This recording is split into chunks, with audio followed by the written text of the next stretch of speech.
Hey everyone, and welcome back to another video. Today we'll be doing a continuation of yesterday's video where we looked at how to carry and snowball as a melee champion. Today we will be focusing specifically on the ranged champions, how to get that first initial lead, and then how to use that lead in order to end up snowballing and winning the game. So once again, we'll be taking a look at some of Knight's replays on the EUS server. He's been doing very well for himself. And our first matchup here will be Syndra taking on Viktor.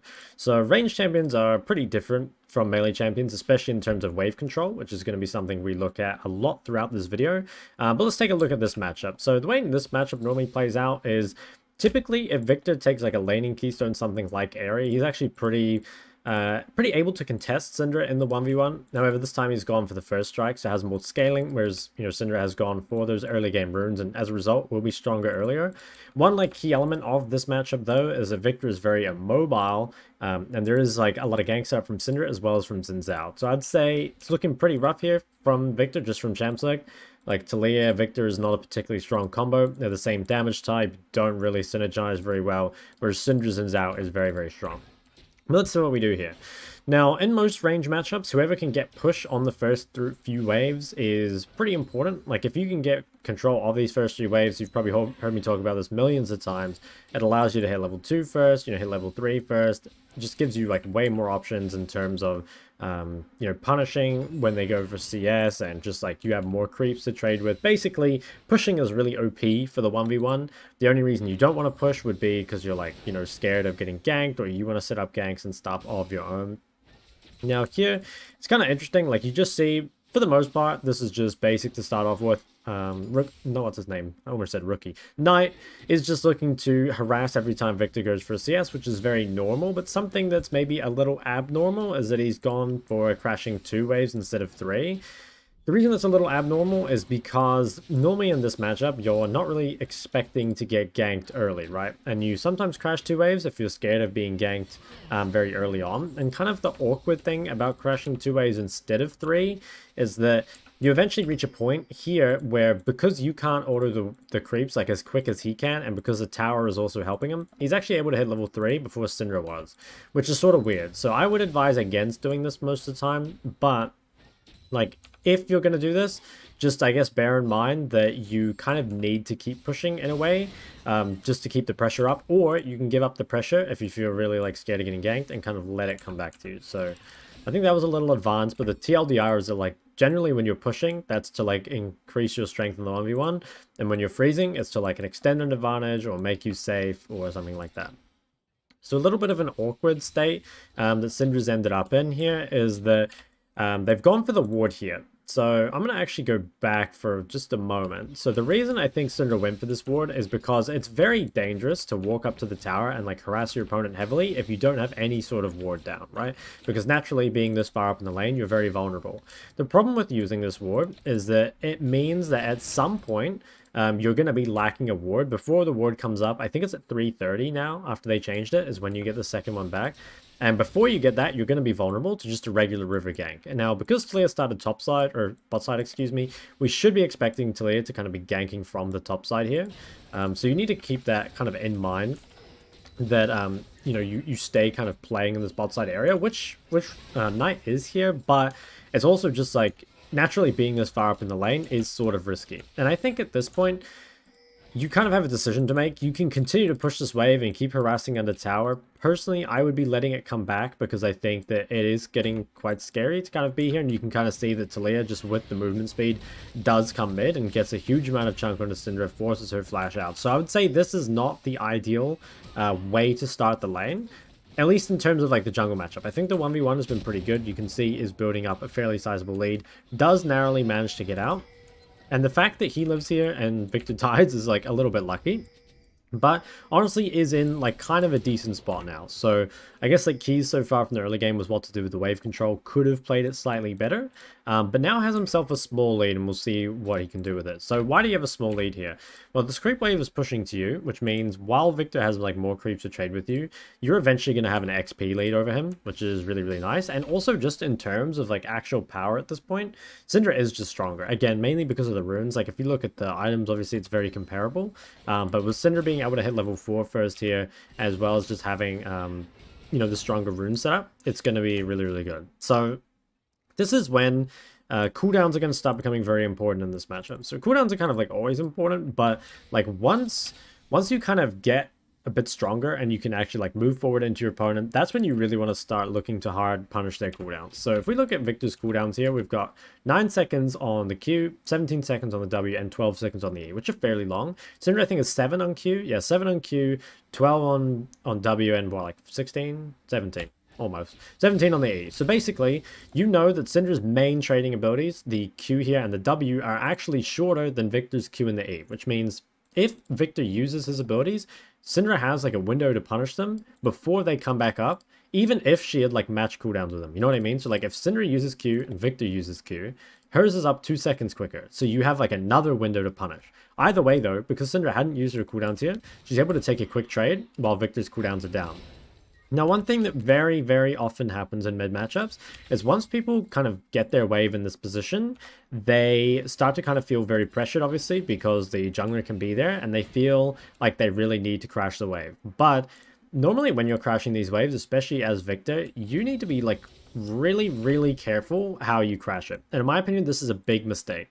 There's kind of a point in every mid matchup, I feel like, where you get far enough ahead that your opponent feels like, important thing being they feel like it, not necessarily that they have to, but they feel like they need to use their abilities to CS the wave. And normally that's like a massive turning point in mid lane, because what it means is that no longer do you have to like kind of force cooldowns out of your opponent in order to punish them, and you don't need to kind of like trade your health for it. Now they feel pressured enough that they're going to just use cooldowns for the creeps, and they're going to be very vulnerable. So you kind of see here, Knight like immediately realizes like, oh, this guy feels like scared enough that he's either like scared enough of him, or he's scared enough of the fact he doesn't have vision, or you know where the jungler might be or something, that he is no longer willing to CS these creeps with autos. And what that means is that every time that one of these creeps gets low, Knight's going to position very, very aggressively on it. We kind of talk about this in the laning guide, where if you can position like in a line with the creep, it gives you like a really good platform to always harass your opponent, because if they walk up, you can easily hit abilities on them, or if they trade with you, they'll have to give up the creep. You'll see that here. With Viktor's E on cooldown, he's going to be taking a lot of punishment. And you can kind of see what Viktor should have done in this situation is not use those cooldowns on the wave in the first place. Just kept the E, either use it to trade back on Syndra, or just hold it kind of as like a threat. Because once again, like Viktor, you know, feels very pressured, probably needs Talia with him in order to help crash this, especially given that he's already taken some bad trades. But once again, walks up, uses every single cooldown on the wave. You know, very, very bad idea. And so what happens is, like Syndra, it doesn't matter that Viktor has more creeps, you can just easily chase him down. And the thing is, like Viktor could have maybe walked out this way, but even if this had happened and like Viktor didn't end up dying, you would lose so much, or Viktor would lose so much from the wave pushing into him. He'd still be in a very, very rough spot. And here is just kind of chased down and eventually killed. So what's allowed, I guess, Knight to get his first kill in the lane? Because that's often the most important one. I'd say mainly it was cooldown punishment in this game, as well as, again, wave control. I think the wave control in the first 3 waves could have been a bit better, and maybe the ward placement too. But after that first base, the wave control was very, very good, especially punishing the fact that like he has a ganking jungler and his opponent does not. Opponent kind of has like more of a tempo jungler, so they're not going to be looking for as many ganks mid. Just allows it to set up onto Viktor really easily. And then the positioning also was really, really nice. Like if I go back here just a moment, if you let's say you're against like let's say you're both like gold players or something, the way you might position is you might position too far back, and then Viktor, he might just use his cooldowns on the wave anyway, but you won't be close enough to actually close the distance. So by making sure that he's positioning like in line with the creeps that Viktor wants to CS, the moment Viktor uses cooldowns, in fact even before Viktor uses the cooldowns, he's already in a significant amount of danger. And so Syndra and a mobile mage is actually able to catch up because he was positioning very aggressively. So it does get taken out, and now you've got your first kill. I think whenever you get your first kill, it becomes a lot easier to kind of snowball the game from then on. I will just quickly comment on this wave control decision here. So after he kills Viktor, right, does not have TP, and neither does Viktor. Now, there's a couple things you can do with this. You could fast push this wave, and I think we actually talked about this in the melee one yesterday. It's a bit easier to fast push waves as a range champ because you just have more wave clear naturally, and if it's the difference between you getting an item or not, you probably should. At the same time, there is a lot of XP and gold that will be denied if this wave is kept frozen. You can kind of see here the way he did it. He doesn't really have enough or there's too many creeps, I think, to pull the wave in here and base. Like, the creep wave will probably die in time, but can just, like, stay here for a little while. This is sort of, like, more of a long-term investment, I suppose. Like, the problem with this is that it will make you much stronger when you get the base off, but it's a little awkward for at least the time being, because you won't have spent all this gold. Like, he is going to be laning on 890 gold. I think it might have been better to push here, but one thing in League of Legends, and probably most games to be honest, is a lot of the times, even if you make, like, there'll be several decisions that'll be good, right? And as long as you execute the decision correctly, and as long as you make the right plays around it, it'll actually end up being okay. So an example would be if you do end up pushing that, and then you base, you get your items, you come back and pressure your item advantage, like that would probably work, right? Or if you choose to stay, like you are going to hit level 6 way before your opponent, and maybe you have to be a little careful of taking too much harass because you haven't spent your gold, but ultimately, like, you can contest, especially if you wait until level 6. So just kind of remember that there's almost like I don't know if decision tree, maybe like a decision pathway is more like the right word. Once you make the first decision, you're kind of locked into taking a certain path, but as long as you play around it, there's actually like multiple viable choices. And there might be an optimal one in every situation, but like even if you make the second best one, for a lot of you, that's going to be still really, really good, because chances are you guys aren't making close to optimal decisions anyway. So here is a little bit awkward, as I said, because it has not spent gold, but it's gonna, hit that level 6 first and could maybe use that in order to crash this wave. So we'll see here now with level 6 versus level 5, does have a pretty solid advantage over Viktor. And you can kind of see that, again, like the early game runes are making quite a big impact. Like if we have a look here, Ahri's added up to an extra 220 damage and Scorch another 183. Whereas obviously like the kind of scaling of First Strike hasn't added up to too much yet, which, it's kind of natural. That's how it works that way. Obviously, you need to be like a little careful, I guess, like with the way you look at these numbers, because sometimes they can be like a bait. The way I normally think about it is if it's the difference between killing your opponent or not, then it was probably worth it. And if it wasn't, then the numbers probably don't mean a whole lot. Viktor tries to freeze this wave, which is really annoying for Syndra, but Viktor's actually getting pretty low. So another thing that's really important on a lot of these mages is knowing kind of like your all-in. It's the same thing for assassins too, but I think it's a little different on mages or range champs in general compared to melees, because most melees don't run out of damage. As I said before, it's more about like chasing your opponent down the lane and having like the space to run them down. If you're thinking of any champ, most assassins can like run their opponent down the lane as long as they have enough space. Whereas like for mages, typically you can actually kill your opponent even under tower. Like it's not so much about having the space, it's more about just actually having the damage. And Viktor here is getting pretty close to dying. Like here's 60% HP, I would say, and Syndra's about to hit level 7. So it might not look like it, but there's actually like a pretty big risk here, I guess, for Viktor, especially now that he just used Q on the wave. Now gets stunned by Syndra and ends up getting altered and eventually taken out. So this, I think, overall was like pretty greedy by Knight to stay so long, but did ultimately make it work. And again, it was Viktor used the cooldown on the wave, which allows Syndra to punish, knows his damage really, really well, does take him out, and then that allows to build up an even more significant lead. So you can see now, I mean, it's really, really tough for Viktor to do something. It's down a huge amount of combat stats in mid, especially because this is a skill shot matchup, so the movement speed is actually relevant as well. And something I will also add in is that once you do have a movement speed kind of advantage over your opponent, especially in a skill shot matchup, is it makes it really, really easy to bait out enemy cooldowns. It also allows you to like chase them down. You can run away from ganks really easily, especially again because it's like a skill shot jungler as opposed to something that, like a Vi, for example, having movement speed against doesn't really matter a whole lot. And if you look right now, 375 versus 335, there's no chance that Viktor can really disengage from trades. And having no movement speed for Syndra is, I would say, a pretty big mistake. It doesn't seem very playable to me. Okay, so once again, we kind of reach an area or a time of the game where it's not super clear what we want to do. So your options here are, you can either hard push this wave and look to roam, you could set up for heralds and dragons, invades, whatever you want, or you can freeze for the 1v1. So the thing is, like, freezing will pretty much always be better for your 1v1 unless you can dive your opponent under tower. But the nice thing about freezing is it does force your opponent to leave their tower. Like a champ like Viktor is quite comfortable clearing the wave under their tower.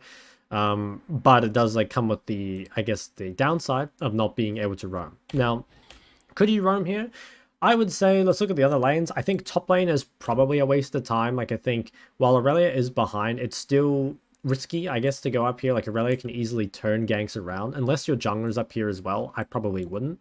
Taking a look at bot lane looks pretty vulnerable. Like, I think you could definitely walk down to bot if you wanted. Like, if your decision here was to push and then look to roam bot, I'd be down for that. The only reason I maybe wouldn't is just because Xin Zhao's like clearing his jungle, right? So like if Xin Zhao's starting dragon, like you want to push. If Xin Zhao's looking to dive bot, you want to push. If Xin Zhao's like entering top river or doing herald, you would want to push. And I think even with Xin Zhao doing this, there's an argument for pushing, right? Because these guys are so low. But in this situation, I think given that his jungler is like not really up to a lot, knowing that Viktor kind of has to walk up to this is just going to keep the wave frozen. Once again, you notice like using spells on the wave, that means Viktor can't do anything, right? Like you can see Syndra is just literally standing between him and the creeps, and there's nothing he can really do about it as he just like bleeds more and more CS. And having that movement speed advantage even allowed him to dodge the E there. I guess like same thing with the melees video. I want you guys to realize that spam roaming isn't the only way to play mid lane. Like it's certainly useful sometimes, but roaming at bad times is really, really punishing. Senna gets ganked mid here, didn't have a lot of vision, and unfortunately flashes into Talia. Ooh, really nice dodge on the hook. Really, really nice dodge, actually. Can he get out? Does not look like he can. So what was the mistake here? I would say he's playing a bit too far up with no vision, so you can see like no pink ward, no trinket, no vision bot side, no vision top side. It's probably a bit too much, but ultimately, like I kind of respect it. Probably would have been better to just fast shove this wave from like safety and then just like walk back to tower until like Rakan or Xin Zhao can enter river. But, you know, I respect going for the 1v1. Does get taken out, but it doesn't really matter. Like, it's so far ahead of Viktor that pretty much nothing that'll happen in the matchup will, like, kind of affect it. You know, like, it's already kind of doomed. Now, for me, like, obviously before he was freezing at around, like, 8 minutes 20, I think it was. Normally, just, like, as a general rule, I try not to freeze post 8 minutes because there's, like, a lot of stuff to do on the map normally. But again, like, you can look at your jungler and kind of evaluate with that. Like, sometimes maybe there will be opportunities where you can freeze and because there's nothing else really to do. I think from this point, there isn't really a whole lot left to this replay. Actually, we went very long into this first one. Syndra is just so far ahead at this point. I mean, if we have a look at the gold, is 1.4k gold. And it's so hard for Viktor to stand under tower. It's just, like, permanently taking damage. And Syndra has so many options here. You know, you can look to roam, you know, deep vision, kill your opponent in the tower. Basically, the world's your oyster.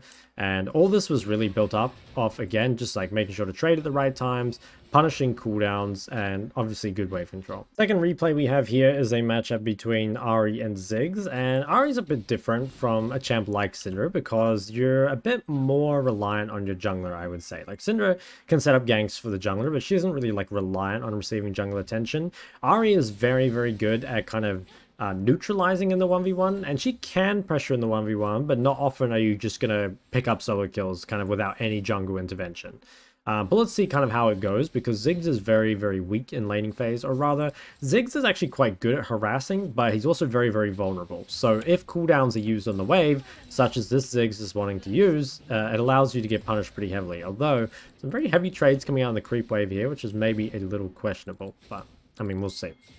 Now, a thing you have to like kind of keep in mind is that, like, take a look at the jungle matchup as always. So Nunu and Lee Sin are both very, very good ganking junglers, and I think both of these champs, if they reach the mid game and they're not like ahead, they have, I guess, like trouble being useful, right? Like Lee Sin can be useful if he finds a big kick. You know, Nunu can be useful if he gets like good knockups or good ultis, but it's not like, if these champs get ahead, they're very, very hard to deal with, right? But if they don't get ahead, normally other champs will be more impactful. So a lot of the time when you see a champ, especially like Nunu is a big one for me. When I see Nunu, I'm thinking like, okay, if I don't die, I will probably be fine.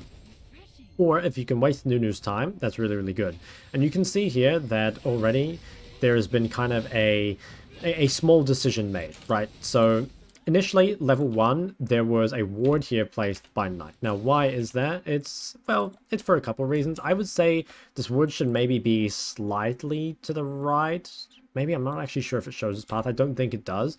But I believe the reason is that in a matchup like this, you kind of, when you're against like really long range ganking junglers, right? Hecarim's, Shaco's, Nocturne, Zac, Nunu, etc. Normally, wards like in the river are kind of too late to actually tell you anything, and instead you want wards on camps. It's quite difficult though for Ahri to get super hard prior over Ziggs, because Ziggs has good push, and again Ziggs is like, in theory, like actually quite strong in the 1v1 if he does hit his skill shot. So it should be kind of hard to be able to get this prior and get this ward later. So instead, as like another kind of general rule, if you don't get prior level 1 or level 2 and level 3, it can be a good idea to just drop a ward here at level 1. I think should have been placed slightly to the right, which can be good against like early cheesing junglers that you're kind of expecting to gank after red. But either way, because Knight knows that Nunu started bot side, he can just play really heavily in this top side pocket. Like you can actually see, look how close to the river he's positioning. Sometimes when I see you guys like hugging your vision, you play on like this side, like you play on like top side or bot side, but you don't like really commit to it. You know, like he is actually playing almost in the river with his positioning, right? This is not like he's slightly hugging to this side or he's like standing on this pillar or something. Like no, he is actually just fully in this area, which makes it much more difficult to be ganked. Because the thing is, right, like a lot of the time the difference between dying to a gank or not is actually just being positioned like ever so slightly differently. Like imagine here if Ahri, instead of being positioned here, was positioned like here. Like honestly, you're probably dead, or like you have to flash at least. But instead, like Ahri is able to walk to the jungler, Nunu flashes forward, Lee Sin is here for the follow-up, and they end up taking Nunu out, which is a massive win because, again, like if Nunu doesn't snowball, snowball. If Nunu doesn't get ahead, it's going to kind of fall out of relevancy eventually. So like, once again, we've kind of found our first initial lead. This one is like a little weird because the initial lead is like more of someone else entering, but that's just like sometimes how games go. Let's see how exactly he is going to kind of extend that lead. So this is sort of whatever. I mean, there's some jungle shenanigans around mid, but okay, we've based, we've got that item advantage. If you have a look mid, the Ziggs has gone like straight for the Lost Chapter, which is, with Lost Chapter is obviously it gives you a lot of mana. It's good for poking and stuff like that, but it does make you quite vulnerable still, right? Like you don't have any boots for dodging skill shots, you don't have any like pinks to put in the river, you don't have any like tankiness from like just extra base HP. And I mean, if you look here, you know, Ziggs 847 HP, Ahri is about to level up, yeah, 918, so that's actually quite a bit more, right? So essentially, like normally when people rush Lost Chapter, it's because they want to like attack the wave, or because they're not worried about being attacked by you. But if you can find a way to actually punish them, like trade with them, normally Lost Chapter is like not actually the best with that. And you can kind of see that's what Knight's doing here. Like if he just walks past the wave, he has quite a lot of sustain with red buff and refillable. I would say that he maybe extended the trade a little too long, but you can kind of see what the concept is, right? Like it should be that you have greater sustain here as Ahri with the red buff, with the 2 refillable, plus the passive, that if you can get your opponent lower, normally like it favors you. I think, you know, again, stuck around a bit too long, took a bit too much damage, but that's kind of the thought process, is that at some point in the lane, trading evenly can actually be good for you, which is a really good way to extend your lead further as a champion that has sustain or that has poke, is kind of recognizing that point where, you know, like you both trade 300 health into each other and it favors you, again, because you have more sustain, or because you can kill them earlier, or because they can't ever kill you at all, or something like that. So again, Nunu is just kind of powering things, so there might not be a whole lot to say about that, but once again it comes back to the wave, and you can see it actually pulls this wave initially, which again, it gives you options. So you could just like clear this wave at tower and kind of go from there, but I think it is probably better to pull it off the tower, because like one, we know Ziggs recalled, so if we want, we can freeze this wave here. Alternatively, if Ziggs had cancelled his recall, this means that it's really hard for him to crash it, because what would happen is like Ziggs would come out of this bush, Ahri's gonna hit level 6, you just kill the cannon, and then you all in Ziggs. So either way, it like punishes him, I'd say a little bit harder, especially if he cancels his recall. Instead decides actually to push this wave, which I think is mostly because Lee Sin enters river. So I think probably would have frozen this wave, but I think the moment you see like Lee Sin entering the river and pings on bot lane, you're kind of forced to push this wave, because like you need to get down here essentially. So pushes the wave and starts moving down. Ahri is a very, very good champ at roaming and should be able to just like come down and clean this up. So we haven't looked at roaming too much. But as I've kind of like talked about before, the things you kind of want to think about when you're roaming, there's like a few things. So one is like wave state, junglers, or yeah, I'd say wave state's like probably the biggest one, and then jungler is probably the second. So a good rule I like to use is if this wave is like at the tier 3 tower as opposed to like tier 2 or even tier 1, that's like a good time to roam, because you'll always be back to mid like in time, or most of the time anyway. Second, like the jungler's on this side of the map, so you can link up with your jungler, especially as a 2v2 champ like Ahri. That's very, very valuable.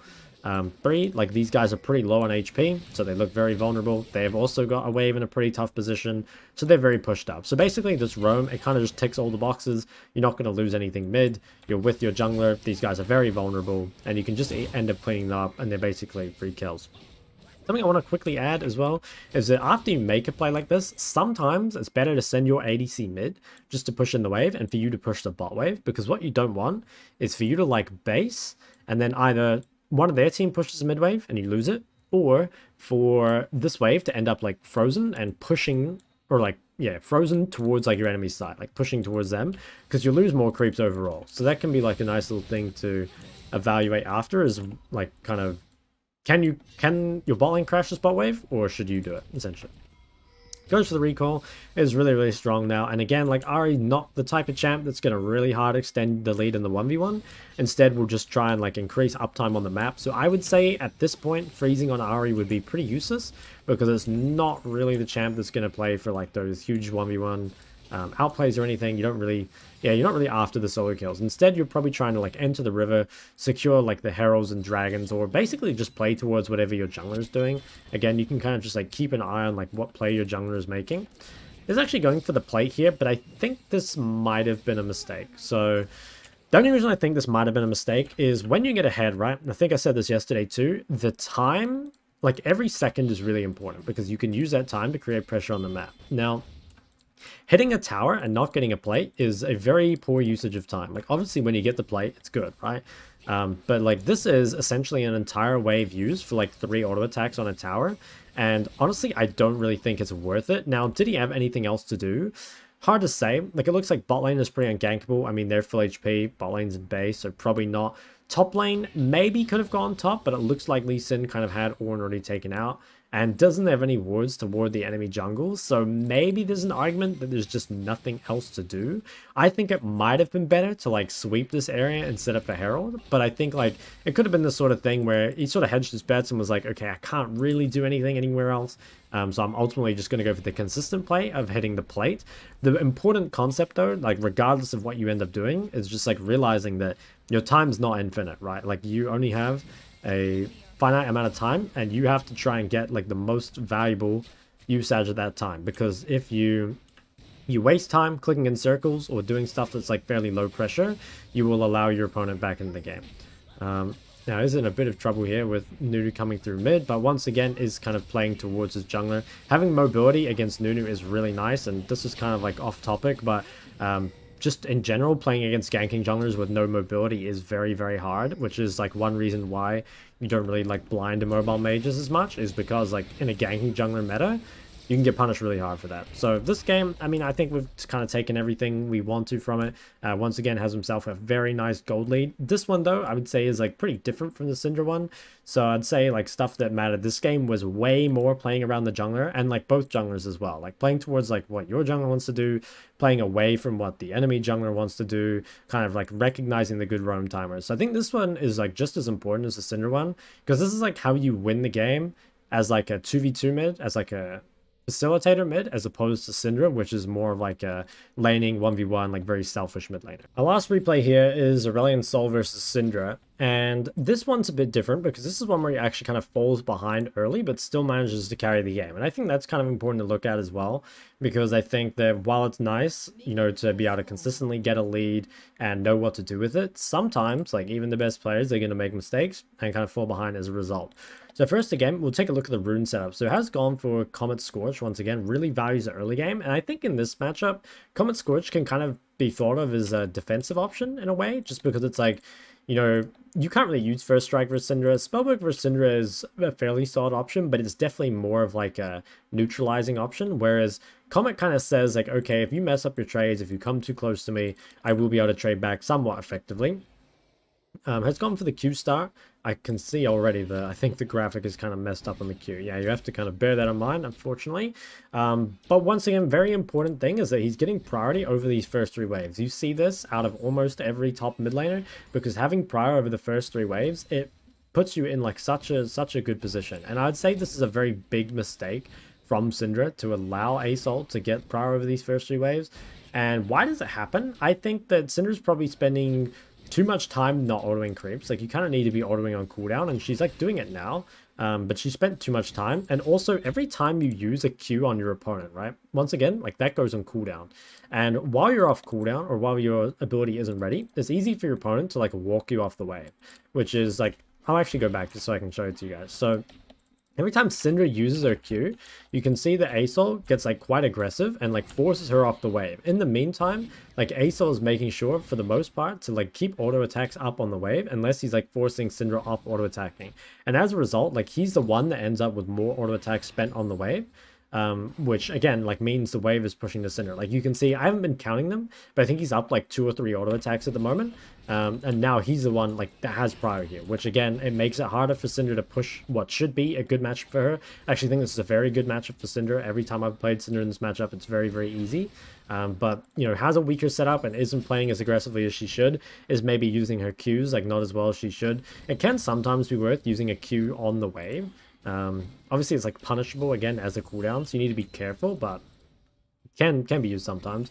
So Asol's in like a pretty good spot here. The wave is pushing in, has like level 2 first, and is in fact zoning Syndra off the wave, which is kind of wild to think about. Like this definitely should not be going this way, but is doing a very good job of kind of getting himself this first initial lead. Does end up just looking to push it in. Probably has to be like a little careful because Syndra Vi is very strong gank setup, so doesn't want to be pushed up in the lane forever. Now we'll come down and drop a ward. I think this ward is, in my opinion, the wrong place. I'm not too sure what the thinking is behind this ward, because he does know that Vi started bot side, so should be crossing to top. And if she were 3 camping mid, should be here by now. So I think it might just be that he didn't check where Vi started. Or maybe he's thinking that, like, he can just, like, he just wants this as safety to run down into. I still think it's better to ward up here. Ultimately, though, as long as you hug to the side that your ward's on, it's kind of fine. Like, you might not get as much info for your team by, like, spotting out Vi here, but you keep yourself alive, which is kind of what we're after anyway. So wave is going to start pushing back now, and it is kind of hard, I think, to keep this push up, again, because Syndra is kind of getting stronger now, and does kind of have to be careful of jungle ganks.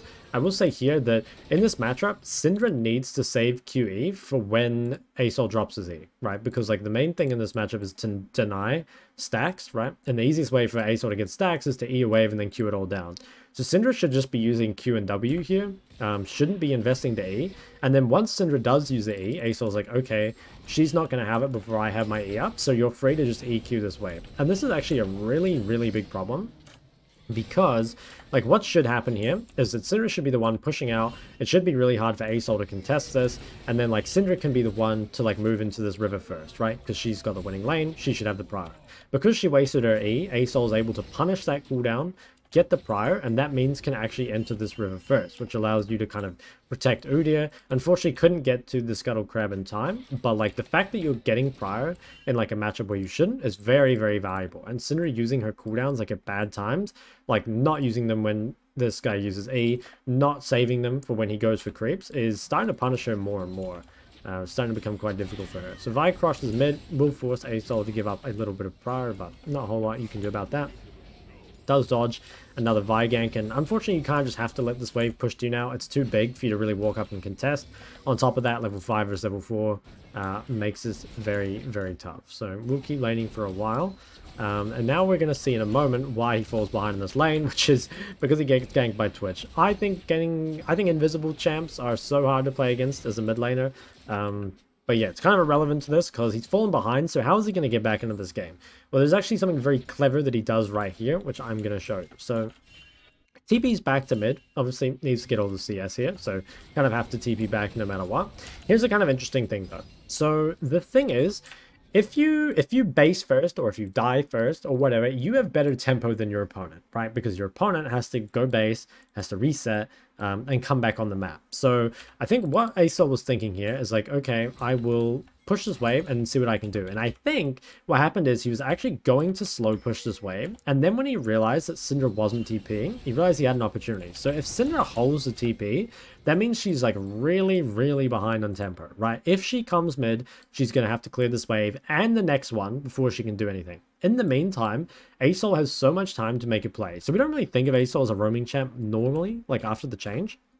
But here, you have such a huge tempo advantage over your opponent that you're not going to like lose a whole lot mid. I guess like you could lose like a wave and a plate is probably like the thing you'd be worried about. But it's like what you can do here is, okay, like you see your jungler is making a play bot, right? Similar to the Ahri game, your jungler is making a play, your bot lane has gank set up, so like they are gankable. Even though they're high HP, like the gank setup with Blitzcrank, having Ignite, and like Udyr here, it kind of makes it possible, right? So what Sol can do is you can walk down here, and what I normally do is when I get to like this point, like halfway to bot lane, I normally evaluate, like, okay, is this still a play? Or should I go back mid, sort of thing? Because if you go back mid right now, you miss what? Like maybe 1 or 2 creeps, and it's probably fine. But it looks like the play's on. It looks like these guys are like still very far up. Blitzcrank is like almost in melee range of them. So you might as well keep going bot. And the reason I really want to highlight this, I guess, like as a successful roam is because it's like not often when you're behind do you get these opportunities to make these plays, but one of the best times you get to make that play is when you have a tempo advantage over your opponent because they based too late or they didn't invest TP in the lane. I think Syndra probably should have invested TP to the lane, and I think the reason she didn't is she wasn't expecting Sol to move around the map.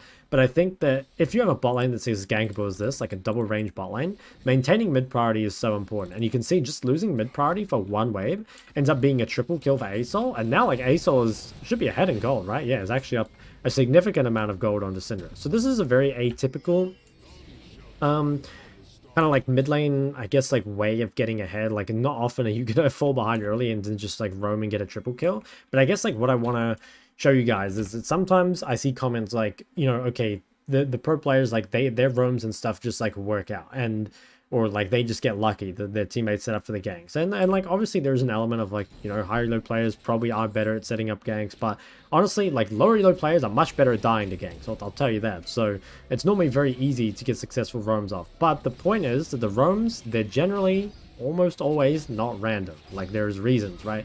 Syndra had bad tempo, his jungler was there, bot lane had CC. There's like all these things you can kind of tick off as like possible reasons to make the play good. Now from this point, I don't think there's really too much I really want to highlight over the rest of it. The reason I chose these range replays as opposed to kind of like maybe more normal ones is because we've done many like range matchups on the channel already, and I think these kind of like show some of the more advanced things of carrying as a range champ as opposed to like the laning basics. If you are like curious, obviously of the laning basics, check out the laning guide and check out some of the VOD reviews I've done on the channel already. Otherwise though, I think that's going to be it for this video. It did end up actually being longer than the other one. If you have any questions, please leave them in the comment section below. I'd be very interested to hear what you guys learned from this video, especially because that kind of tells me like maybe what I'm not covering so much or as well in my other videos, or maybe just like what you guys kind of struggle with a bit more often. So anyway guys, thanks for watching. Don't forget to like and subscribe. I'll see you next time.